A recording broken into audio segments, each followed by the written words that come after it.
నా పేరు వచ్చేసి సుప్రీత్ కౌర్. నేను by profession X bank manager అని ఒక ప్రైవేట్ బ్యాంక్ లో నేను ఒక 10 years పని చేశాను. మా ఆయనతో పాటు ఈ బిజినెస్ బిల్డ్ చేస్తున్నాం ప్యాషనేట్ గా. అయితే ఒక మాట అర్థమైంది, మనం చేసే జాబ్ లో మనకు జీతం వస్తుంది కానీ జీవితం అనేది ఉండదు. అది 10 years వర్క్ చేసిన తర్వాత మాకు అర్థమైంది. ఈరోజు చాలా మంది మనం అనుకుంటాం కంఫర్టబుల్ పొజిషన్ లో ఉన్నాము, మనకేమవుతుంది, మనకి ఏమైనా కానీ ఉంది కదా, జాబ్ ఉంది కదా అనుకుంటాం.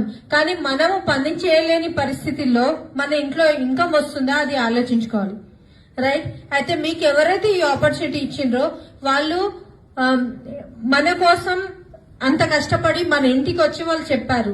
వాళ్ళ మాట నమ్మండి. వాళ్ళ అబద్ధాలు ఎందుకు చెప్తారండి మన ఇంటికి వచ్చి? రైట్? వాళ్ళని ఒక 3 years నమ్మి గట్టిగా వాళ్ళ చేయి పెట్టుకొని వాళ్ళు చెప్పినట్టు చేస్తే 100% మనం ఇక్కడ జీవితంలో ముందుకు వెళ్తాము. ఇక్కడ చూడండి, ఫస్ట్